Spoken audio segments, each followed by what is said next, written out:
राधे राधे आप सभी को। आज हम आपको पुत्रदा एकादशी व्रत की कथा और इसके महत्व के बारे में बताएंगे।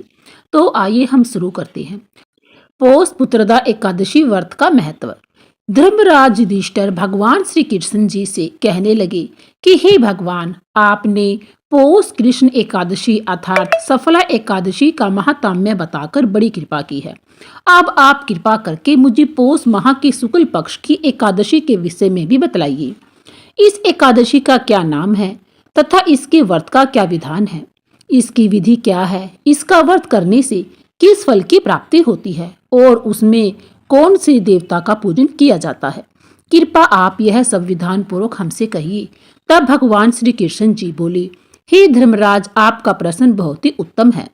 पौष माह की शुक्ल पक्ष की एकादशी का नाम पुत्रदा एकादशी है। यह सभी पापों को हरने वाली है। इसमें समस्त कामनाओं तथा सिद्धियों के दाता नारायण भगवान की पूजा की जाती है। इस समस्त संसार में पुत्रदा एकादशी के समान कोई दूसरा व्रत नहीं है। पुत्रदा एकादशी के पुण्य से मनुष्य तपस्वी, विद्वान और लक्ष्मीवान होता है।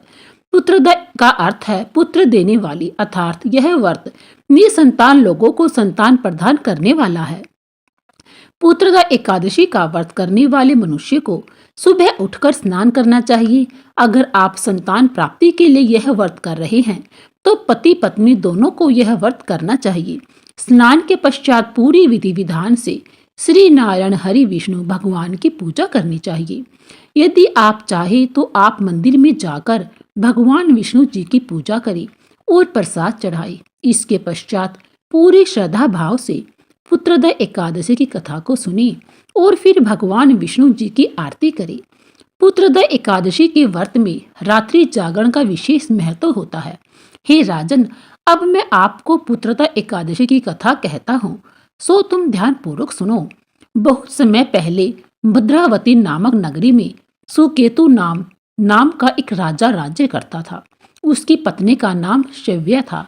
राजा के पास धन, वैभव, हाथी घोड़े, राज्य मंत्री आदि किसी भी प्रकार की कोई कमी नहीं थी। लेकिन यह सब होने के बावजूद भी राजा इन सब से किसी भी प्रकार से संतुष्ट नहीं थे। इसकी वजह यह थी कि उनके यहाँ कोई संतान नहीं थी। राजा सदैव यही विचार करता रहता था कि मेरी मरने के बाद मुझको कौन पिंडदान करेगा। बिना पुत्र के पितरों और देवताओं का ऋण मैं कैसे चुका सकूंगा। जिस घर में पुत्र न हो उस घर में सदैव अंधेरा ही रहता है। जिस मनुष्य ने पुत्र का मुख देखा है वह धन्य है। उसको इस लोक में यश और परलोक में शांति मिलती है, अर्थात उनके दोनों लोक सुधर जाते हैं। पूर्व जन्म के कर्म से ही इस जन्म में पुत्र, धन आदि प्राप्त होते हैं।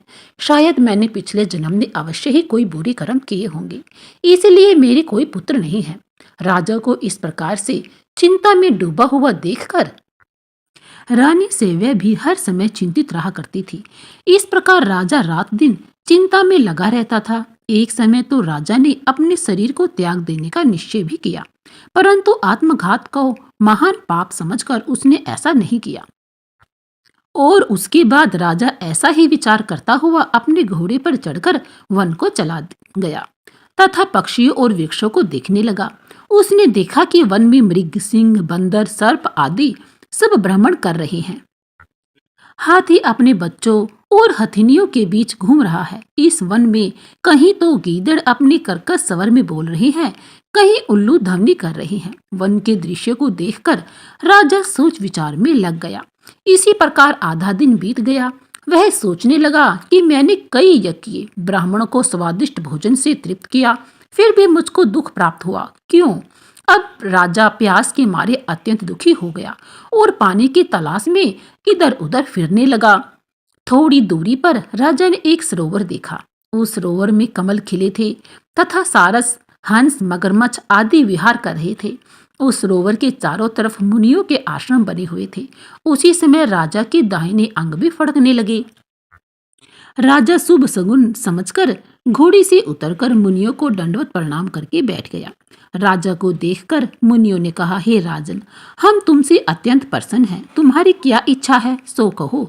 राजा ने पूछा, महाराज, आप कौन हैं और किस लिए यहाँ आए हैं? कृपा करके बताइए। मुनि कहने लगे कि हे राजन, आज संतान देने वाली पुत्रदा एकादशी है। हम लोग विश्व देव हैं और इस सरोवर में स्नान करने के लिए आए हैं। यह सुनकर राजा कहने लगा कि महाराज, मेरी भी कोई संतान नहीं है। यदि आप मुझ पर प्रसन्न हैं तो एक पुत्र का वरदान दे दीजिए।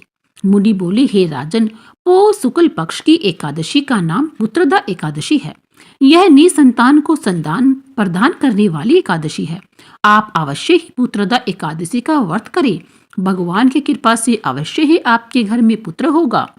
मुनि के वचनों को सुनकर राजा को संतोष हुआ और उसने महल में जाकर रानी सेव्या को पूरी बात बताई।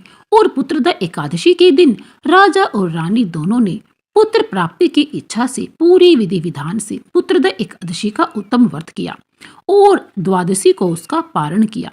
और इसके पश्चात राजा ने मुनियों को प्रणाम किया। कुछ समय बीतने के बाद रानी सेव्या ने गर्भ धारण किया और 9 महीने के पश्चात उनके यहाँ एक अति सुंदर तेजस्वी पुत्र हुआ।